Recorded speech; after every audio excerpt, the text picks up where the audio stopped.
All right, so hopefully you're here for federal resume writing specific to BLM, Bureau of Land Management's internship program.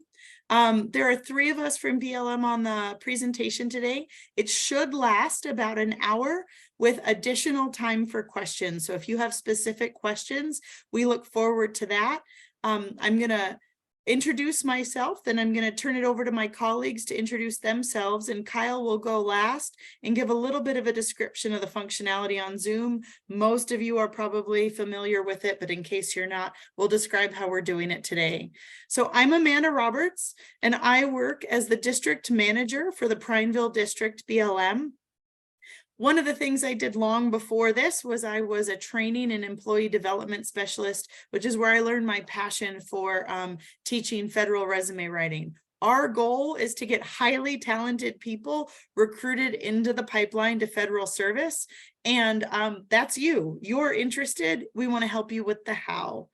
My first federal job was about 22 years ago, and my first federal job was as a hotshot wildland firefighter, and I did that for 5 years before leaving federal service and coming on. And with that, I'm going to turn it over to Eddie. Hi, my name's Eddie Blue. I'm this HR supervisor for BLM Oregon, Washington. So there's 10 regions of the Bureau of Land Management within the nation, and we're the largest one. All of them offer awesome and beautiful things, but we are proud here in Oregon, Washington. So today when I'm going through the resume, I'll pick the one that we bid, but there's a lot of locations that are available to work. A little bit about me. My first federal job was in the military. So I joined the National Guard in Utah and came on as a GS-7 flight ops tech. So flight operations, where the aircraft and vehicles check in and check out. So that was a cool experience. And I was with the Guard for 17 years, and I just started with BLM in August. So I'm really excited to be here today and to work with BLM. If you guys have any questions, definitely you can take down my information and reach out to me, because where I work is with recruitment and placement. So we're here to help connect jobs that fit your goals. That's all I have now. Kyle's turn. Thanks, Eddie. Good morning. I'm Kyle Sullivan. I'm the public affairs specialist in the BLM Medford district. So I'm in southwest Oregon and Medford, Oregon. My very first federal job was as an environmental education coordinator for the BLM and the Colorado State Office. And so I've had the pleasure of working in BLM Colorado in 2 different offices, BLM California. I've did a detail in our headquarters office in Washington, D.C. One of the things I really like about the BLM is there's a lot of opportunities to do a lot of different jobs in a bunch of really cool locations. Awesome. Thanks, Kyle. So we're interested in hearing a little bit about you. There's only 12 participants on this. And what kind of federal job are you interested in, or why are you interested in a federal job? Is it location? Is it long-term career? Is it because you could be a professional river rafter? What is it you're interested in? Or why are you interested maybe in land management? If you could type those answers into the chat, that would be helpful for us. I'm also interested to know for anyone in the chat, if you're here, say, as a career counselor, or you're here kind of to gather information to then coach others, if you could put that in the chat as well, I'm interested in knowing that. One distinction, as you're typing in the answer to the question, one distinction about this class versus regular federal resume writing, we'll go over it a few times, is that applying for this internship program, the student trainee series, is much easier, much easier than it is for our other federal jobs.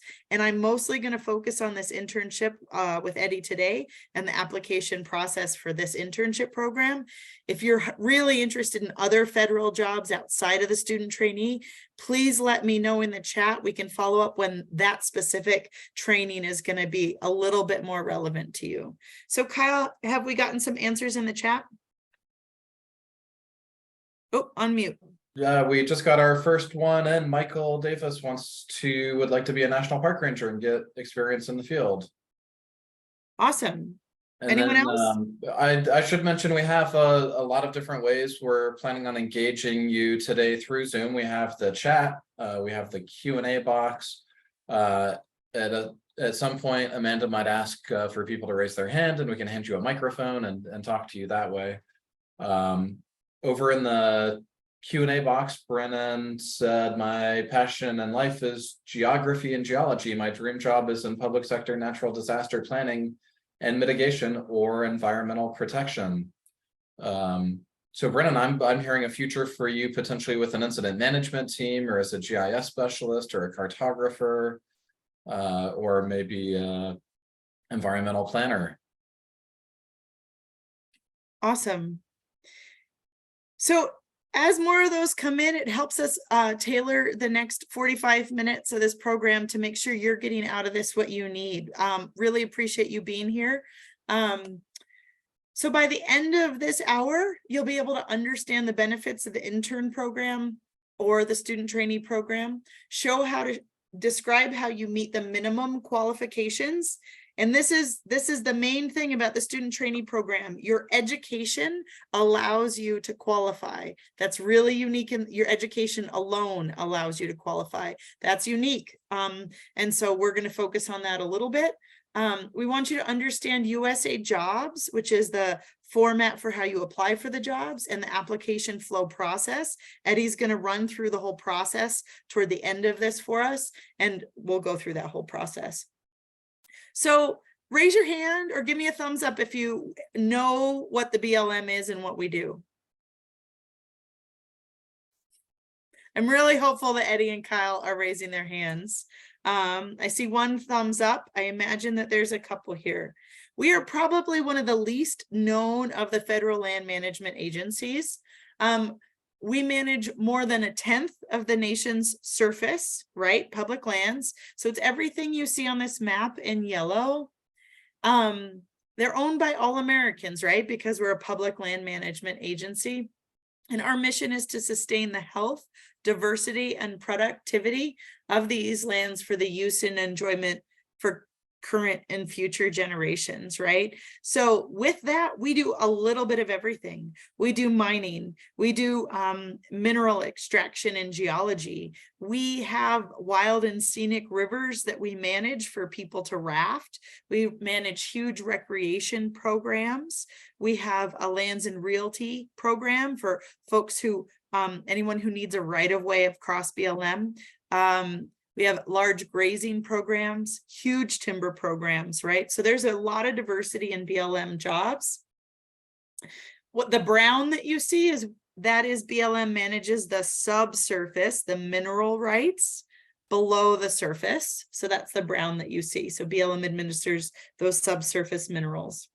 And you can see we're predominantly in the West and in Alaska. So what about these internship programs, right? What types of programs are there for you to apply to? What positions? We've got archaeology. We've got natural resources, right? This might be helpful for somebody who's interested in hazmat reduction. We've got wildlife biology, forestry, and many, like a handful of different clerical or administrative services, management services, everything from land law examiner, which has to do with realty.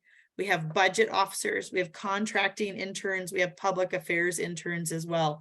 We just tend to not have as many pictures of folks behind desks as we have of pictures of folks out in the field. And we have wildfire. So there's 2 different ways to apply for the fire positions. If that's of interest to you, put that in the chat. We'll log it and follow up with you, because that one's a little bit different. So, and Eddie, you can help me out here, but what is unique about this?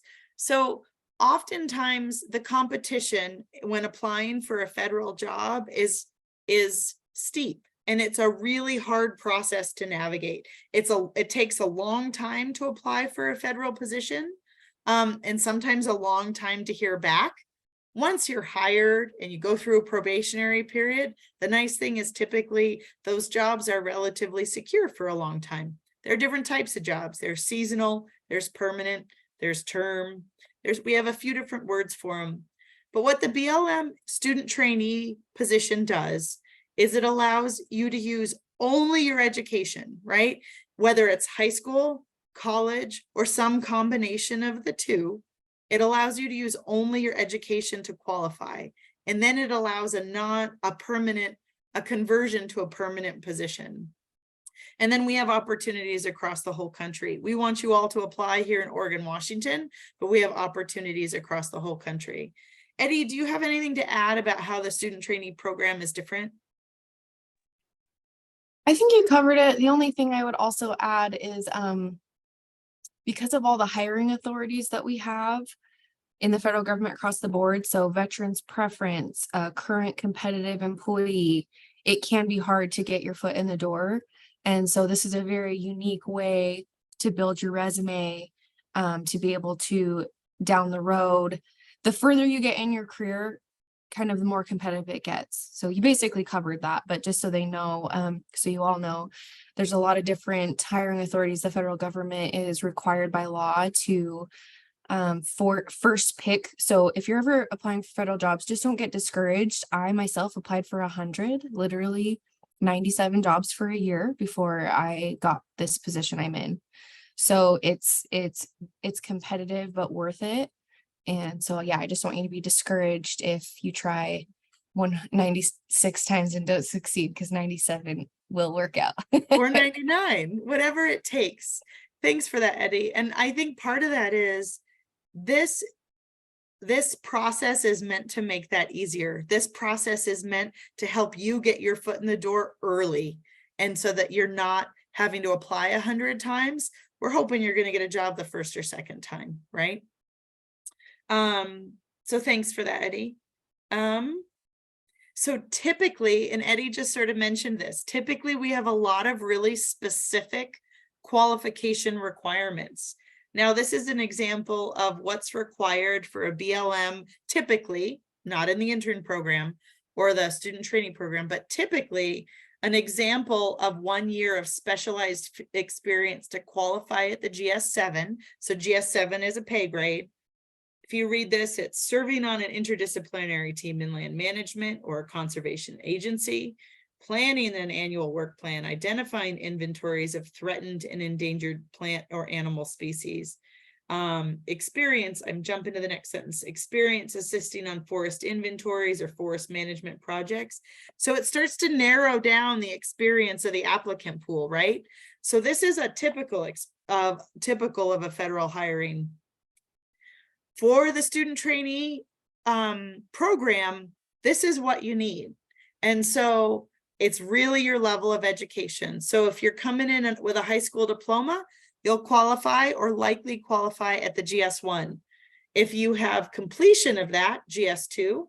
If you have a full year, right, of post-academic study, it could be a GS3. If you have a completion of 2 years, GS4. And a completion of 4 academic years, a GS5, and then on from there. So one of the major components of submitting a resume for this student trainee position is to ensure that your specific education that you've achieved is evident on your resume. It has to be really, really clear. We'll show you some examples of what that might look like coming up, but there are 2 different people you need to impress with your resume. The first is an HR official. The second is your likely potential boss, the person who knows what it means to work in natural resources, or who might understand that if you've done a little bit of work as a veterinary technician, or you have a hobby of working with horses or dogs, that you may work well in the future in wildlife biology, even if you're working toward that degree, but have no specific experience as a wildlife biologist. I add Amanda as well. On that slide, when you see grade GS, that's the federal pay scale. And I just dropped a link in the chat that you can go and look at what a GS1 makes by location. So it's listed out by different states and areas. Sometimes it'll be 3 states together. So if you were, for example, applying for Oregon, Washington, you'd go down and find Oregon, Washington. click on the third PDF in, there's annual rate and then hourly. So the two different PDFs, you can see annual or hourly, and there's locality pay included in that. So locality pay is based on where you work. So when you see GS1 and you want to know how much that is an hour or annually, you can go to that link I just dropped in the chat. And one of the things we want you to do is when you first start as a federal employee, we want you to get paid the most that you qualify for, right? That's why we want you to show your experience really, really clearly, or your education really, really clearly on your resume. So federal resumes typically are used for describing the job duties and responsibilities. They require more detail. So with the exception of the student trainee, there's not a lot of detail you need, but you have two audiences you're trying to impress, right? So including some detail is going to be helpful for the hiring manager. So to get you to qualify, the first person that you need to do is show your experience, because HR receives human resources, Eddie, for instance, receives hundreds of applications and resumes, and those resumes that have really clear education experience get put into a category that says qualified. Now, if someone just wrote, went to high school at Crook County High, right, and didn't have a year, didn't say they received a diploma, it's not possible for that HR person to find that person qualified, right? The more specificity you add to your education with clarity is going to get you into that highest qualified category. And remember, when you look at this, it's not just 1 year of post-academic school study like GS3. If you have 2, you're going to get paid more. So you want to clearly state spent like 2 years at the university, or 3 years at university or college, or 4 years, right? And if the time or credits is unclear, you have to find a way to make it really clear how many credits you were earning and how many years you're there. Your second goal is to impress the hiring official. Now, this is where some of your, if you've never had a job before, or if you've had some jobs, this is where you also want to include those on your resume, because it's going to show that you're reliable. It's going to show what kind of work you've done in the past. And it doesn't matter if it's fast food work or if it's work, I don't know, doing GIS analysis, right? Either way, show that you have a track record of work. If it's volunteering or babysitting, right? If you're a high school student who've never had a job officially from an organization, but have babysat, be really clear about that, because what it's going to show is to the person who would be comparing you to the other qualified applicants, why you might be a good candidate. Show why you're interested in the topic. If you're interested in forestry, or if you're interested in budget, make it clear that that's what you're interested in and why. So typically, federal resumes require a lot of detail. Dates and hours, the title, job title, series, and grade you've had in the past, or job title and pay you've had in the past, your employer address. This stuff that is typically critical on a federal resume is not necessary on the student trainee resume. So you're kind of getting a break if you apply for this program and get in. Here's an example of a typical federal resume. They've got the job that they're applying for, the number of hours, the amount that they got paid, who their supervisor was, and the contact, right? Describe contract administration, contract closeout. It's a fairly sophisticated resume, not necessarily one you'd see from a recent grad. I'm going to skip through this because that's keywords. But here's an example of a federal resume for a student, right? And this is thanks to the Federal Career Training Institute, Catherine Troutman, or the Resume Place, also at fedjobtraining.com. This person really clearly describes that she has a bachelor's degree in science, in civil engineering, describes their knowledge of engineering principles, research paper on construction, a project on sustainability, and did a senior design project. I love this format. I love the cap locks and the description behind it. These are things that are important on a resume describing what Ashley Hugh is interested in, right? And then she does go in to talk about some of her professional experience. So I think this is an excellent federal resume. She may have references on a second page. Federal resumes can be longer than 1 page. Here's another example of a high school student. Her name's Molly. It says that she's got a high school degree, right? And it talks about what she's done after college. She worked at Chattahoochee National Recreational Area. She was worked for Max Rowland, professional photographer. And she's passionate about social and environmental awareness. It might be helpful if she described what she was mostly interested in, right? Natural resources or forestry. So if you're applying for one of the student trainee positions, I encourage you to use some of those words, right? If you're applying for wildlife biology, describe some of your work history or interest in wildlife biology. So we're a little ahead on time. I can see the chat now. I'm going to pause share. I'm going to look at the chat. Oh, we've got geology. And another person whose father, I'm catching up on the chat. You both wow, we're hiring a geologist, but at a GS 11 level, and I'll look and see if we have any internships. Eddie, no geology internships. I'll look at you. Biology, Native American studies, archaeology. We've got archaeology. Wildland firefighter, best job in the whole world, Tristan. When I was a hotshot, I fought fire in every state out west except for Nevada and Colorado, including Hawaii and Alaska. Paid for my entire college by being a firefighter. Public parks and lands and being outside. Oh, Jaden, I'm sorry. I got your name wrong. Science and analytics.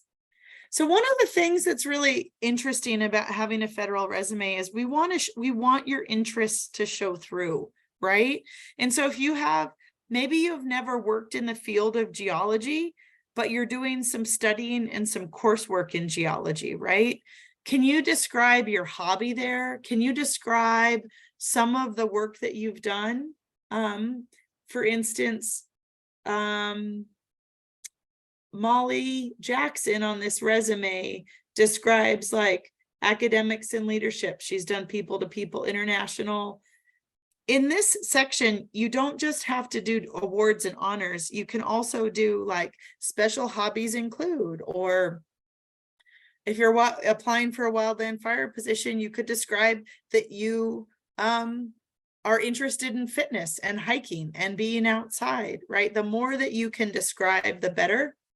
And I do think I'm going to go back and take a few minutes to talk about the formatting of your resume and talk a little bit about how some keywords like wildlife biology or animal sciences, keywords that come up on a federal application, you should also use in your resume. So I'll do this quickly and then I'll turn it over to Eddie to show the application process. So let's pretend this is the job announcement on USA Jobs, right? Help wanted. Minion needed to do light housework, help with homework, and walk the dog. Must be punctual, wear blue overalls, and be good with dogs and kids. So all the minions that I've interviewed are equally adorable. This is the job that I'm hiring for. I need to hire a minion to help with homework, walk the dog, and I want them to be on time and wear blue overalls, right? This is the announcement. Pretend that this is the USA Jobs announcement. And I got 3 applicants. This is also adapted from the Resume Place, a blog from the Resume Place, which is theresumeplace.com. Minion A, I've done housekeeping. I like petting little dogs. I got good grades in minion school, and I own lots of overalls. If this was the resume for that minion, would I hire this minion? Maybe. Minion B. I've been in 2 blockbuster movies called Despicable Me and Despicable Me 2, in which I played a minion. If you don't know what a minion is, we're yellow cylindrical beings with either 1 or 2 eyes, and we may look the same, but if you look closely, you'll be able to see differences between our eyes, hair, height, and weight. Oh my goodness, I don't want to read this block as a manager. It's really hard to see if this minion qualifies. By wearing overalls, does that mean we make our own phrases? So there's too many words in this one. But minion C. These are the cap locks that I love when I'm reading a resume and trying to qualify someone or trying to hire someone. Minion C, housekeeper. In the past 4 years, I've cleaned houses for 5 different families, according to strict standards. I'm skilled at vacuuming, mopping, dusting, cleaning bathrooms, dishwashing. Check. I like this minion already. Homework helper. For all 5 families, I've helped the kids from grades 1 through 8 in homework. I'm able to help the kids be focused, finish their homework on time, and with positive reinforcement, but I don't do the homework for them. Amanda, I'm sorry to interrupt. We're still seeing Molly's resume on our screens. Thanks. That's a big deal. Let me go back real quick. Kyle, thank you.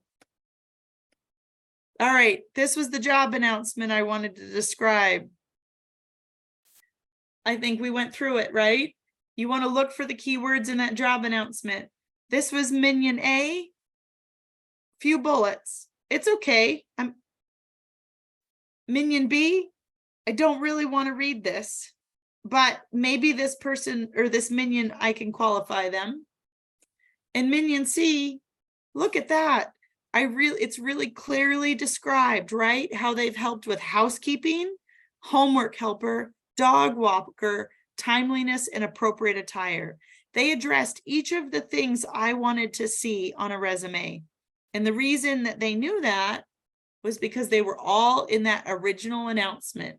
Help with homework, dog walker, housework, right? Punctuality and attire. All of those things are specifically addressed in this format. And that's what I encourage you all to do on a federal resume. Remember, federal resumes are longer than private sector resumes. They require a little bit more detail.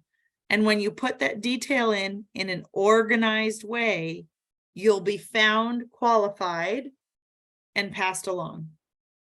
And I think with that, I'm going to turn it over to Eddie to go through the application process. First, maybe I'll ask and see what questions people have up to this stage. You can raise your hand, you can type it in the chat, or you can type it into the question and answers.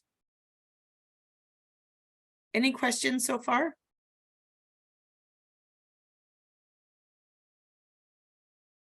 Does GPA matter a whole lot for the application? The Bureau of Land Management and OPM does not qualify you based on your GPA, provided you passed a class. And it may matter a little bit as a deciding factor for the selecting official or the hiring manager, the person who might be your boss, but it doesn't matter for qualifying you. I'm going to turn it over to you, Eddie. Yeah, overall, you have to maintain a 2.5. Thank you. So what has been misleading in some links that I've looked at is it says the classes you've taken have to be in relation to the field you're applying for, and that is not true. But it is true that you have to maintain a 2.5 GPA. So it's nice that if you're interested in something and you haven't taken classes in it yet, you still qualify by being a student and completing that amount of coursework. You guys can see my screen with USAjobs, right? Yes. Cool. So when you first log in, it might look like this. And when you're searching, there's filters and you can look by location. And so for today, what I'm going to show you is how to find these positions that we're specifically talking about. When you type in student trainee, that's the keyword.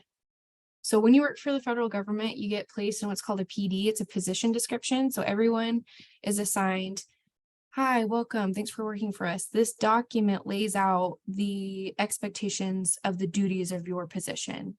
So everyone can be rated fairly, knowing what to expect, what's expected of them, and as their supervisors knowing what they're allowed to expect. Just it protects employees from being overworked, and fair pay for fair work. So position descriptions, you'll see or hear the term, you'll see them in the job announcements. These are the duties that are laid out for what you're applying for.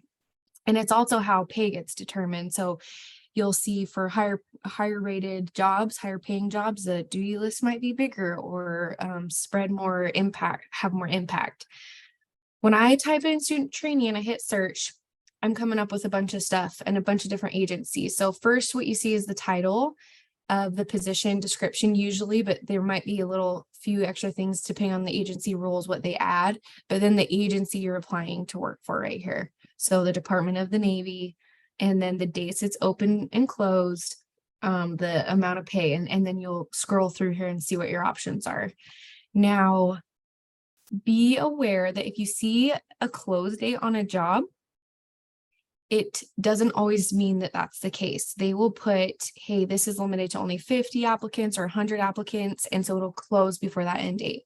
So if you're interested in a position and you click on it and you'll get this main screen, you can save so that it goes into your folder, and I'll show you where to look at that. But it'll say it right here, limited to 100 applicants, and it'll close before then. So I always, if I'm looking, I save it, I check, is it limited? Because if it is, I apply that day, because if I don't, it might not be there tomorrow. So just awareness for applying for federal jobs in general. But what we're looking at here today is these student trainee positions, and these are all the different kinds for the different departments out there. But what I want to look at is the one that we created in our office here. And then also, I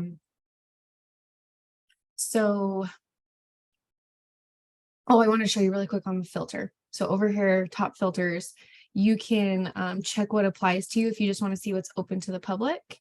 When you see competitive service, that means you already are current competitive, or internal to agency, sorry, is the one that means you're already an employee. Career transitional means you were an employee, but you were displaced for there's different reasons, but so you guys wouldn't click this, but just be aware. That's what, when I said hiring authorities, this is what I was referring to. So each announcement is going to say, these are the authorities that we are hiring. And first we'll consider this group of applicants, then this group, then this group. But there's not always going to be applicants in that first group. So it's always worth trying. And then here's one, even you could just click students. You could say, I only want to see jobs that are open to students, and you can click that filter. So that's nice. And then you can look at pay, what you're willing to accept for pay, and then where you want to work. So if I do student trainee up here, and I want to do Department of Interior is what the Bureau of Land Management falls under. So if you click that, so we're just doing student trainee. Oh, right here, it shows you what filters you have in place so I can remember. So let's try leaving it like that and just see what it looks like. Budget, park guide, park ranger, botany.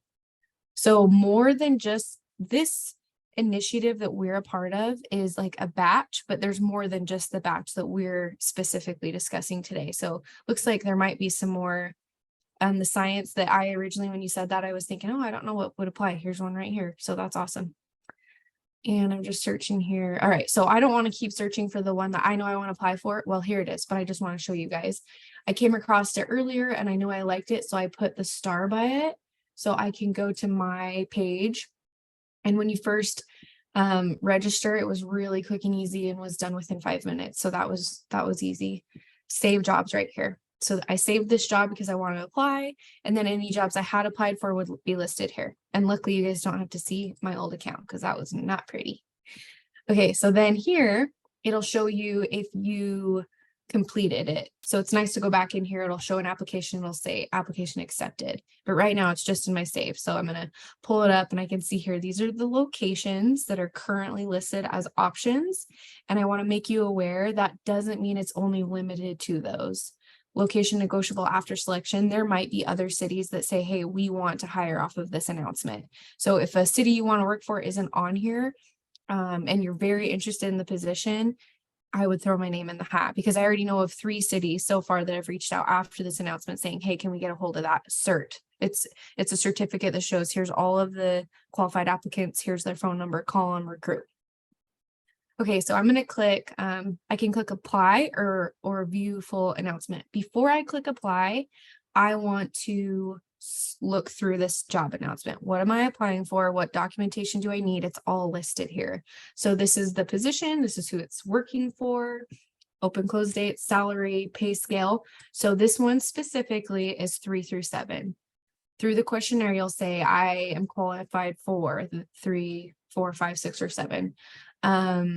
So listed clarification about the agency. She already kind of gave you a great introduction to BLM and what we do, and an introduction of what your duties would be. And then this is important to look at because sometimes you have to have certain qualifications or certain driver's license or certificates. But this is not very specific for this position. So we won't read through the whole thing, but you'll see this a lot of standard across the board in all federal jobs. But this piece right here is the most important of them all, because this is what gets screened in your resume. So under qualifications, whatever is here, this is what the HR specialist looks at your resume, looks at this. Do they have it? Do they not? What do they qualify for? So if you're not applying for a student intern position and you're applying for a regular federal job, it's going to say specialized experience required. And that is what you're looking at when you're tailoring your resume to reflect you're qualified for the position. Yes. Will you scroll up just a little bit above a little higher? Under duties, yes. I just wanted to alert folks that under duties, if there's something that when you're applying for a job, these are the keywords, like remember the Minion story, right? Thanks to the resume place. As a participant, you might be conducting resource monitoring evaluations and literature searches. You might assemble and summarize field data for reporting, and you might assist specialists with oversight and coordination responsibility for implementation of the monitoring program. If you've done those things in college, I encourage you to use these words on your resume in those cap locks, right? This is something that you can do to show that I'm interested in this, or I might outcompete another candidate. Maybe you did this in some field work in a college class. Maybe you do it as part of a job you have, or not at all. But if you've got some of the experience that's listed in duties, I encourage you to put it on your resume. It's not required, but I encourage it. Thanks, Eddie, for the interlude. Yeah, thank you. All righty. She showed you that PDF document that laid out GS2, GS3, GS4. That's what this is doing here as well. So for the different grade levels of pay, this is what you need. So I would take note of this. I would verify it against my resume that I have reflected what I need to.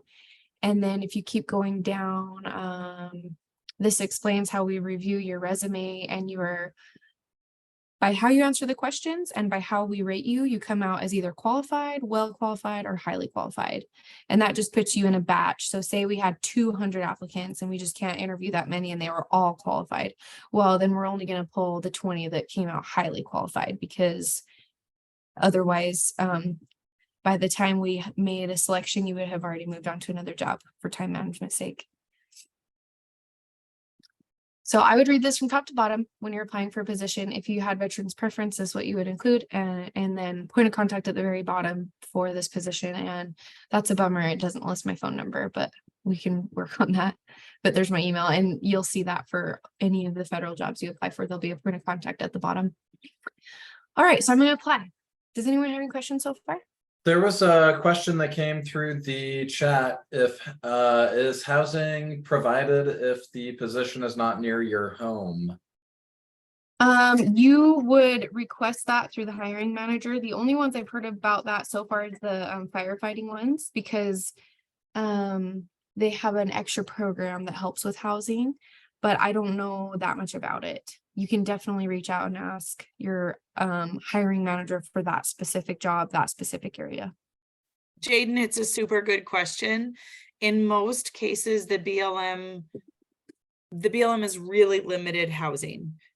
In some cases we do for our bake oven facility outside of Maupin for our river running operations, and we do in Prineville. So you might want to include that on your resume, that housing is needed. If you could provide housing, I'm there. Otherwise, just have it be one of the first questions if they ask you, if someone calls you from Boise, Idaho and says, are you interested in a student internship here? That would be the first question I would ask, and they might say yes or no. And if they say no, then you say, thank you, I need to find a place that has housing. I will say that the BLM recognizes that housing is increasingly expensive and hard to find, and we are exploring a lot of other options. I know the Medford district is currently in talks with Southern Oregon University to try and make like dorm housing available in the summer. So definitely reach out to the hiring manager. There may be some creative solutions that are available. And then Eddie, we had another question come in from Michael, and I think you're about to get into this, but the question is, what do we need for required documents? Transcripts and resume. So when I clicked apply, this is the first page it brought me to, and you can add resume.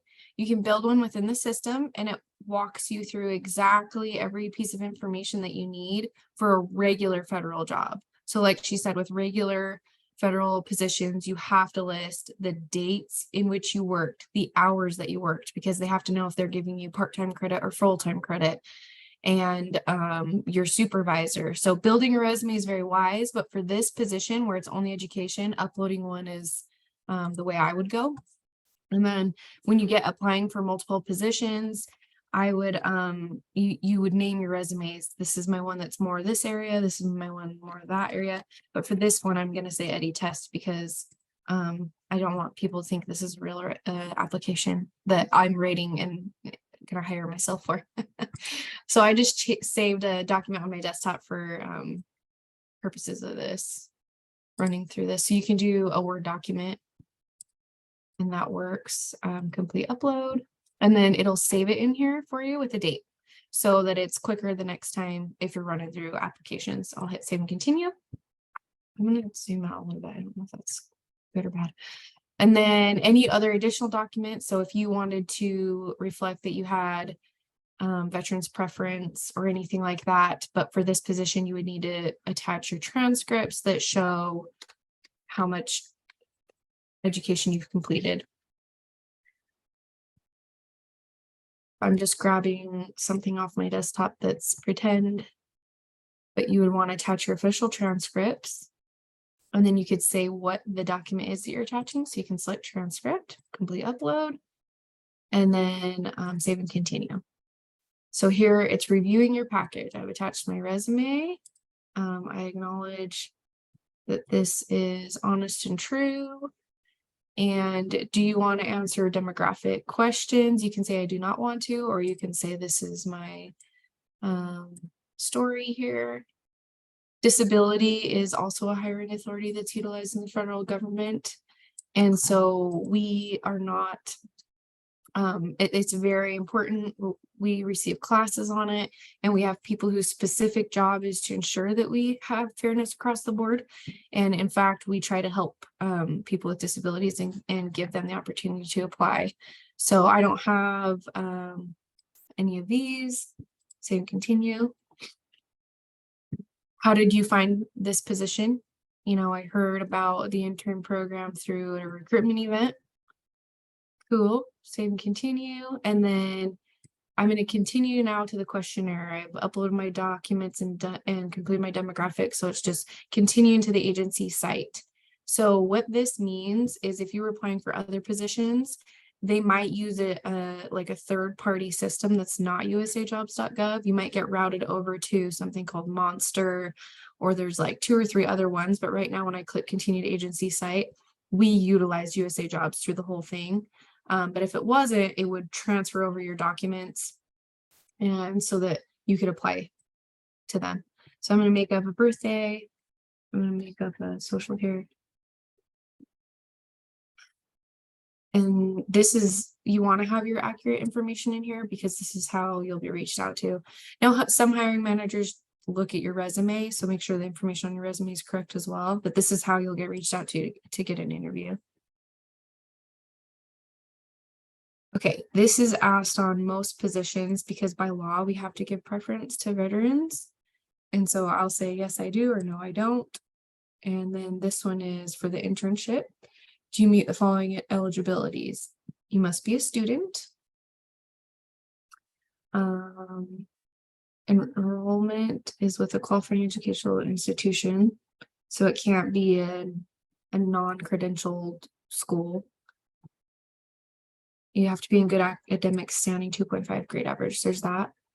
So if you're in here trying to remember, and you have to continue to meet that throughout, you can't drop below 2.5. So in order to be considered, you have to submit documentation showing proof of eligibility. Eddie, on that topic, we have another question in the chat. If we've completed a year of college, do you need both the high school and college transcripts? No. Okay, here, let me backtrack. I'm speaking for me, someone who has received the same training as me. This reviewing applicants might have a different viewpoint. We all have a standard to follow, but it doesn't always specify black and white every detail. If I was applying for this job, I would attach both just to be absolutely certain. If I was using common sense as the qualification HR specialist reviewing your packet, and you high school is a prerequisite for college, right? So I would know that and I wouldn't require it. I think you should do it to be safe. If you don't have it handy, don't not apply just because you don't have it, because most likely it's going to make it through. Sorry, I wish that was a black and white answer, but I want to be honest with you. And Eddie, here's a question. Would you qualify? Let's say that one of the catches is that you have to have completed a year of college by December 18th, or when the announcement closes, right? So what if the end of your semester is December 22nd and it's 4 days shy of you earning those credits? That's a glitch in our system, but yet we want to make sure you are still found to be qualified. So if that year isn't reflected appropriately on your resume or in your transcripts because of the timing, the default could be that high school transcript, right? Like if you really wanted that job, you might not qualify at that higher level, but at least getting in gets you something to be able to work toward the future. Is that fair, Eddie? Absolutely. Absolutely. So we can't count it at the time of this reviewing process, but once you get into the hands of the hiring manager who's reviewing and making selections, they can say, hey, they meet the qualifications now. Can we hire them at this grade, or let's hire them at the lower grade and get them promoted ASAP, right? So definitely don't count yourself out if unfortunately it was just a few days difference, and make the hiring manager aware as soon as you are in the interview process. That's a very good point. Thank you. And I'll just add one more thing here, is that being the federal government, one of our strong suits or weaknesses is that we take a long time to do things. So if you're applying in December, right, for this internship, it might not be until February or March until you hear anything. You'll get a confirmation. Eddie's going to go through that. You're going to get a confirmation that your application was received, but then it may take a really long time. And you may get calls from different hiring managers in all the different locations. Eddie will talk a little bit about that, but patience is also part of the name of the game when working with the federal government, as Eddie described earlier, right? Sometimes it takes a long time and sometimes it takes a few tries. Anyway, back to you, Eddie. Thanks for the interlude. Yeah, so I'm going to say yes here and there and continue. You know what? Actually, I'm going to say no so that you guys can see what it'll look like for you. No. Continue. Okay, these are the selections locations you want to be considered for. I'm going to say I'm going to be considered for all of them, but you would do whatever you want to do. And I want to be considered for, okay, this is key. If you put 7 and you don't qualify for 7, we can't forward you. So if you're willing to take a 3 or start the conversation, you have to select the lowest. That's just in the system. If you say I'll only accept a 7, you're rated at a 5, then you don't qualify. So that's very important to know.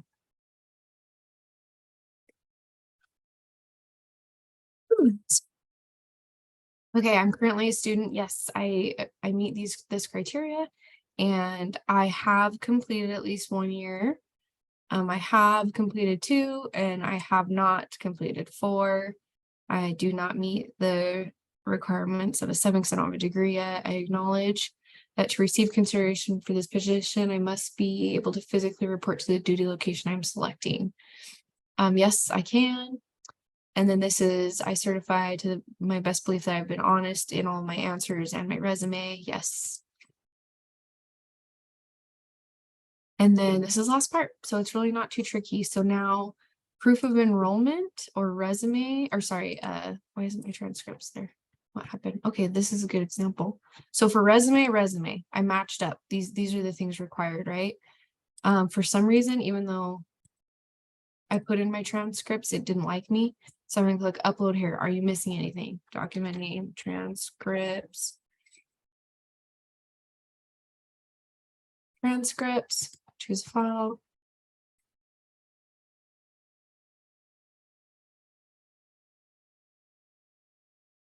Upload.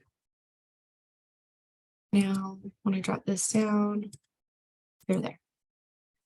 Continue. I've got my application assessment documents. I acknowledge that I'm ready to hit submit. I hit submit and I have officially applied for this job. I can view print application. This is a really cool one too. So if you're applying for a bunch of jobs, you get a call, you can't remember which one this is, you can go in here and see the entire thing. Now, when you're applying for other jobs, they're a lot more specific in the assessment tool. So right here where we just said, do you qualify? Great. Well, other ones will say, what experience do you have in survey? Are you considered an expert? Do you know, have you worked with this acronym, this skill? So you can go use this as a study tool for your interview of what kind of questions they're going to be asking you. So whenever if I got in an interview, I'd come to my questionnaire and remind myself, okay, this is what I'm studying for. This is the job I applied to. So it's nice that that is available to you. And one more thing, I just wanted to show you where you go. All right, I've applied and now I don't know how to move this pretty stuff so I can get back to my main page. I'm just going to go USAjobs.gov. Okay, so USAjobs.gov, go back to Eddie, and now it's moved from save to application. And over here to the right, application status, you applied on this day. And then I can track this application. I can click on it and it'll say they're reviewing applicants still.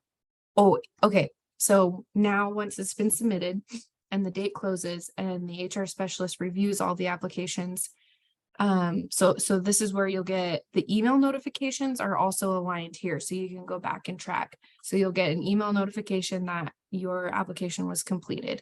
The next one is going to be you were either qualified or not qualified, and you were referred to the hiring manager. And then once that happens, then within a few weeks, the hiring manager will be calling you to set up an interview. If you're not qualified, the code should say something to explain why. So as an HR specialist, there's all these codes to pick from, and it'll say didn't meet education requirement, didn't meet minimum specialized experience requirement, etc. So you'll get those email notifications. You can hop in here to see the status if you missed the email.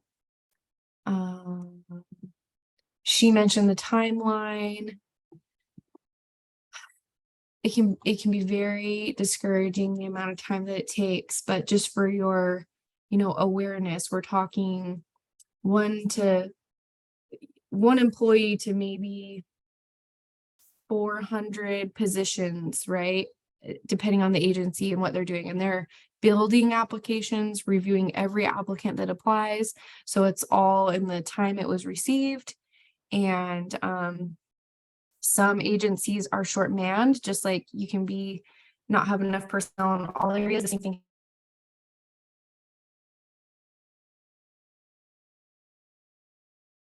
We just lost Eddie, I think, due to a dead power. And I'm really glad we got through the whole application process.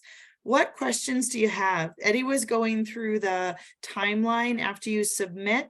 For instance, if you were to apply to Prineville, Oregon, and you knew you wanted to work in Prineville, which I'd love it if any of you did, And we do have housing in some scenarios. One thing you could do is to reach out to the Prineville district office and let them know you applied and what you were interested in, right? Getting connected with the hiring manager and finding an advocate within the BLM to help you navigate this complex system is going to be helpful for being able to do this in the future.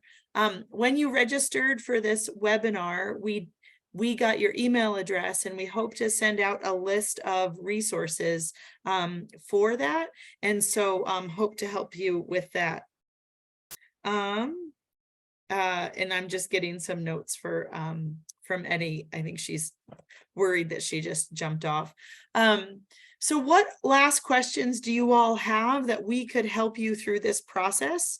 One thing to be aware of is because we're accepting applications for so many locations, that means that if you're found qualified, your name gets put on a cert or a certificate, and then that gets passed to every hiring manager. And what that means then is that you might get a call from us in Prineville, as well as Kyle or someone there in Medford, as well as someone in Burns and or Idaho, Colorado, Montana, or wherever else we were selecting. So if you know you only want to work in Medford, Oregon, or you only want to work in Prineville because that's where you live, I would clearly put that on your resume. I only am interested in positions in Prineville. Also, where it says the location can be negotiable, that doesn't mean it can be negotiable to a duty location like your home in Boring, Oregon. It would have to be out of a BLM official duty station. So it's not a remote location. It just means a BLM duty station. Amanda, we had a question in the chat. Jameson said, I'll be graduating high school next June and do not have plans to attend college. Is the wildland firefighter student trainee position still possible for me, or would I need to be attending college? That's a really great question, Jameson. This series is available to you. Not likely, we'd have to pull up that chart again. Not likely this year. Well, for GS1, let me see. Do you have to have, you just have to be enrolled. So you do qualify at a GS1, and our fire series do not require you to be, do not have a positive education requirement. So you don't need to go to college to be a wildland firefighter. So you could get in this summer as a GS1, and then shortly after that, you could climb that ladder in order to get to a GS3, a GS4 after you have the work experience. So fire's a little more specific. We have another batch of internship programs that are relevant for fire, and I can have someone follow up with you and let them know you're interested in fire. If you have a location that you're interested in, that could be helpful for how we help you follow up with folks. You do have to be 18 to be in the Wildland Fire series, as far as I understand. Welcome back, Eddie. Freak accident. Sorry about that. Good. We got you covered. We knew you were mostly done, and now we're answering questions. There's a question in the chat about fire that I think we answered. Do you know, Eddie, if there's a minimum age requirement for fire? My understanding is you have to be 18 for fire. Yes, that's the only one that is 18. Everything else is 16. So we have are we done with the wildland fire? Mm-hmm. Okay, the next question, Jaden was asking, are there any positions in Washington State? And I know that the BLM has a district office in Spokane, and then we have a field office in Walla Walla, Washington. That's right. Yes. I can tell you really quick. I know they have one for land surveyor right now in Valley, Washington. Is that supposed to say something else, Valley? And I'm not reading that right. Oh, Spokane Valley. I knew it. Okay, sorry. Natural resources in Spokane, realty in Spokane. And that's all I can see right now, but I'm sure there's more. Oh, here's one. Budget. And that could be in Spokane or in Wenatchee. I believe it's Wenatchee. Oh yeah, Wenatchee. What other questions do you all have? I recognize we're at the top of the hour, so if you need to sign off, please feel free to sign off. If you have more questions, we'll be here for a little bit longer to answer questions. I'm wondering, Amanda and Eddie, would you feel comfortable putting your contact info in the chat in case any of our participants want to reach out to you? Sure, would you stop recording though for us as we move into that? Oh, in the chat, that should work, right? Yeah. Just to the participants, absolutely. And I'll go ahead and stop recording so that if you have other questions that you want to ask and don't feel comfortable with it being recorded, we can do that.